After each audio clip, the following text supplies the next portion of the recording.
Have you had a lifelong dream in owning your own business? Allow Stephanie Quarles at Natara Marketing to help you with all of your marketing needs. Natara specializes in modern logo design, website development, app development, social media marketing presence, and search engine optimization. Natara's team has a passion, skill set, and experience in digital services to help them guide you through your web development journey. They have happy clients as well.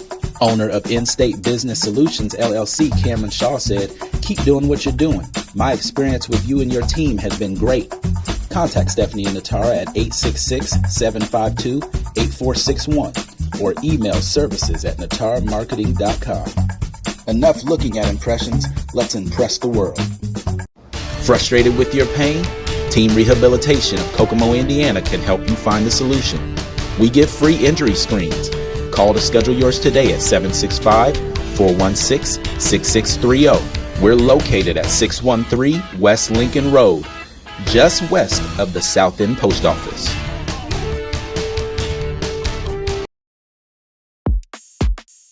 This is JC Barnett. This is 1032 Podcast, Conversations with JC and Taf.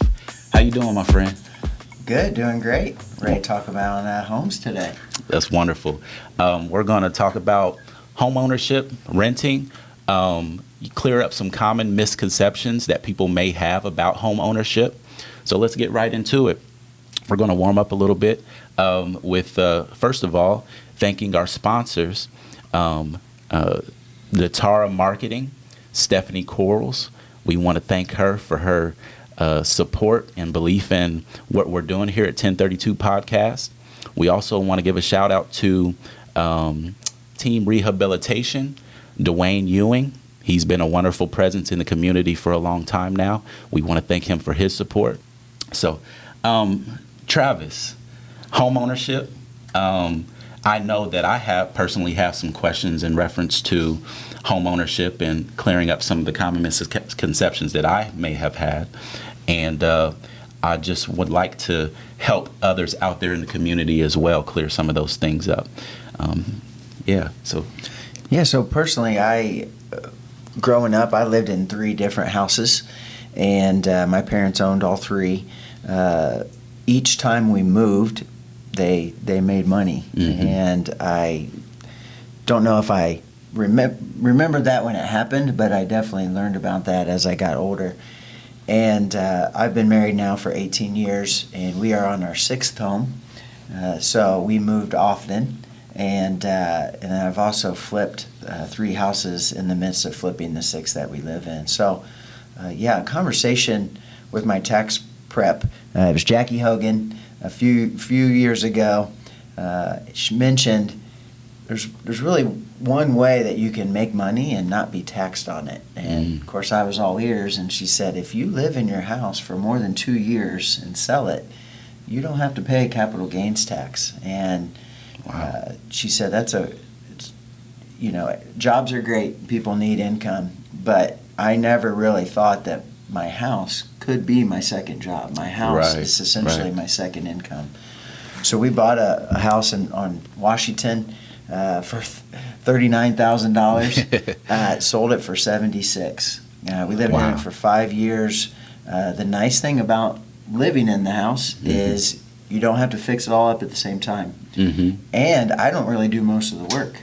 I'm not handy with plumbing, with electrical things. So we paid for most of the work to be done, but because we lived in that house for 5 years, it took us time.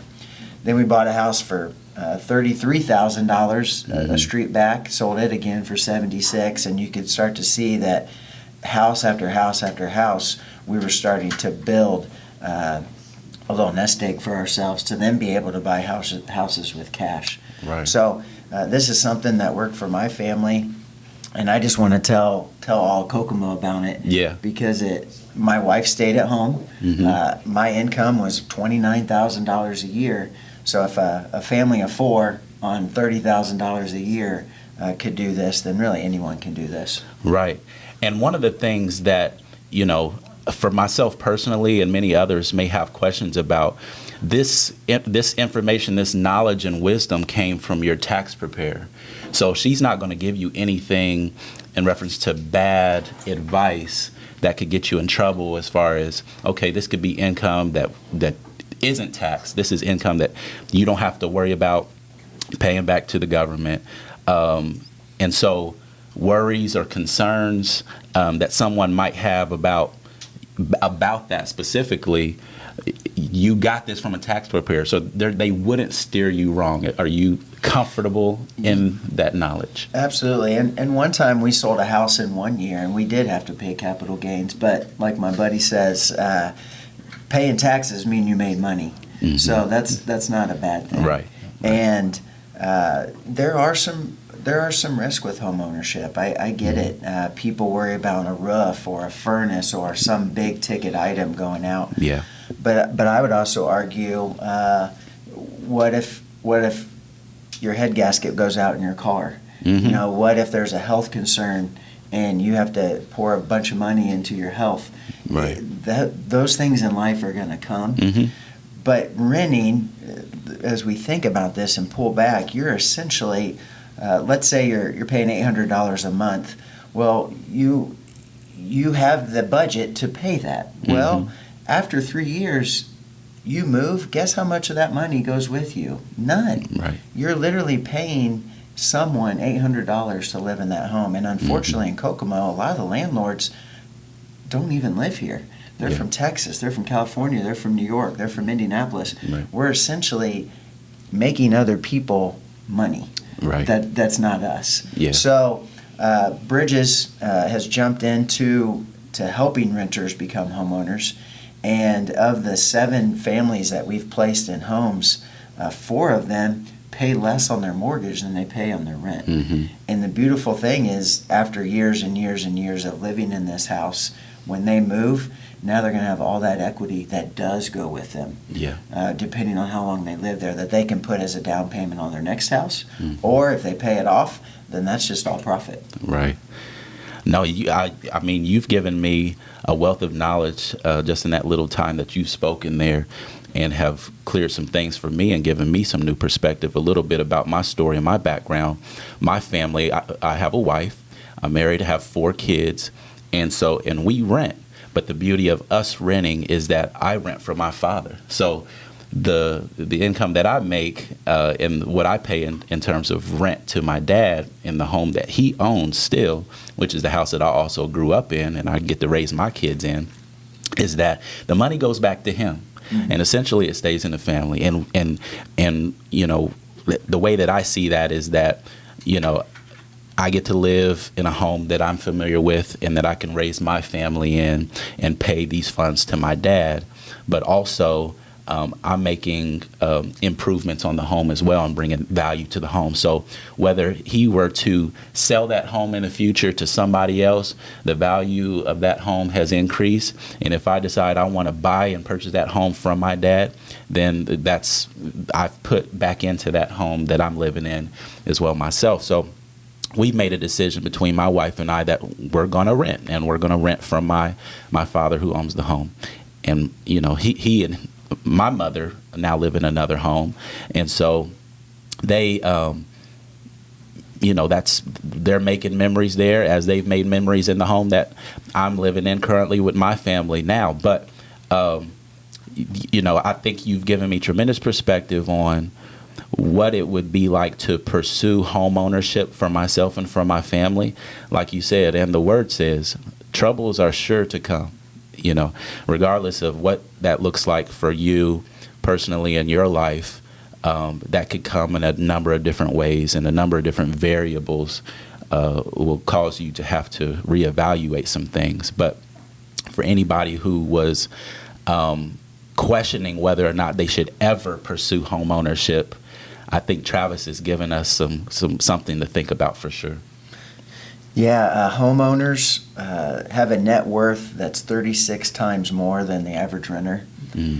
Children that live with renters are 117 times more likely to graduate from college than those that have parents that rent. Right now, about 30% of Howard County rents, and over half of the renters spend more than 30% of their income on rent. Now, if you look at households, people that own houses, only about 28% of homeowners spend more than 30% of their income on the housing.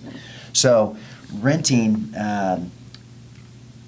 even though, and there's a time and a place for everything. Yeah. But renting in the long term does so much. I just got an email from a mom that just says, I've been renting long enough. I need to do something for my kids. Yeah. And the beauty of owning is you really are setting up a legacy for your kids and your children, because you're telling them that we own something. And it's not just about owning your own home. Yes, it's going to provide financial stability, but more than that, it's a mentality. People that own, whether we were talking about this earlier, if you own your education, then you take your classes serious. If someone's paying for your education, then you might or might not study. You know, and same thing with if you're trying to have a physical goal, whether that's to add muscle or to lose weight. You know, if someone pays for your class, you might go. If you pay for your class, you're usually there every time because you have ownership in it. And Kokomo as a whole, the more we take ownership in our yards, in our vehicles, in our homes, in our education, and like all those things, it changes the mentality of our community because we own it and we're responsible for that. We're not just renting it. And Kokomo is a tremendous, tremendous place to rent. It's one of the, usually it's in the top 10 in the whole country of affordable housing. That's the truth. Now, right now, there are not a ton of homes for sale, but the deals that people get per income, again, is some of the best in the country. My sister had a really well-paying job out of college, but she went to Denver, Colorado, and she had to rent because she couldn't afford $1 million home. Right. She actually took a pay decrease, came to Indianapolis, and bought her own home. So she got paid less, but she owned her own home, and financially she did a lot better. So money doesn't always translate for different pockets of our country and home ownership, but in Indiana, there's really no reason usually holding people back from owning their own home. Yeah. No, there's tremendous value in what you just said. And when you referenced a mentality thing, and the mentality within this community, I oftentimes look to the Word, the Bible, which speaks to a good man leaves an inheritance to his children's children. So I think there's something powerful to the idea of ownership and leaving and passing something down to your loved ones. So it means a tremendous amount. Yeah, and Bridges where I work, we have jumped into home ownership, and our goal, we have a Bridges Homes program, and we're trying to turn renters into homeowners. Again, it's been going on for 2 years now, and we've flipped 8 houses. We're on our 9th. And of those 8 people, 6 of them were first-time homeowners. And it's just exciting to see them drive by the house, even before it's done. And like, I'm going to own that someday. Yeah. And then when they own it, and again, we found that most people have the money, they have the skills, they have the talent to own their own home. Yeah. Really what Bridges does is we're just the cheerleader. They just need an encourager. They need the courage to take the steps that I believe they have, that like they can do this. Right. So we walk beside them, because until you've done it, you've never done it. You've never met with the inspector. You've never got home insurance. You've never met with a realtor. All those things can be scary, especially if no one in your family has ever done it. Right. If you're the first person to go to college, you got to break through that barrier. Same thing with owning a home. If you're the first person in your family to own a home, you got to break through some of those obstacles. Now, it doesn't mean you can't, but they're still there nonetheless. So we help people they fill out an application, and then they do online home training. And so many of them, it's very simple, but it's it's very important that you know what you're getting into. Yeah. And then they get pre-approved. And once they get pre-approved, sometimes we can even connect them dots to a Bridges home where we sell it at a reduced rate. There's a lot of programs right now for first-time homeowners. No better time to buy a home than now. And yes, interest rates are bad. And I'm not saying that. I say that every time. Whether that's 10 years ago now or 10 years from now. Right. I believe in Kokomo, the time to buy a house is always now. Yeah. Because there's no better time to start building that financial stability for your family. Wonderful. We're going to go into our buzzer beater segment, and I'm going to pass it back off to Travis here, kind of just to wrap this thing up. He's given us a ton of wonderful knowledge today. I hope that it's kind of changed your mind and changed something in your heart in reference to what it means to own your own home or take ownership of really anything in your life. But specifically today about home ownership. Yeah, I just want to encourage people to take that next step. And that next step might be getting your credit in line. That next step might be building savings. That next step might be you just taking the step that I'm going to go get pre-approved and we're going to start now looking for a home. Yeah. That next step might be calling Bridges Outreach and saying, hey, I'm a renter. I would love to jump into this program, go through the housing counseling and the training to see what it takes to own my own home. And again, those that do own their own home, fix it up. All I've ever done in my houses is the painting and the landscaping. Yeah. Everything else we pay for. But there's a ton of stuff on YouTube. And when you buy a house, you don't have to buy the perfect house.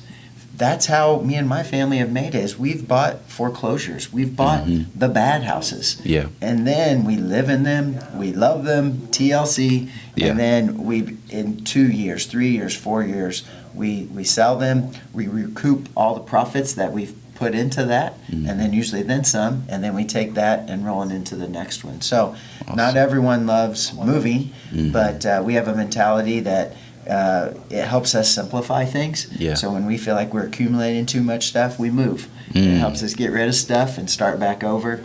And yes, I just encourage people, now is the time to own. And even though there is obstacles, you can overcome them. Awesome. Everyone, this is 1032 Podcast, Conversations with JC and Taf. We thank you for tuning in.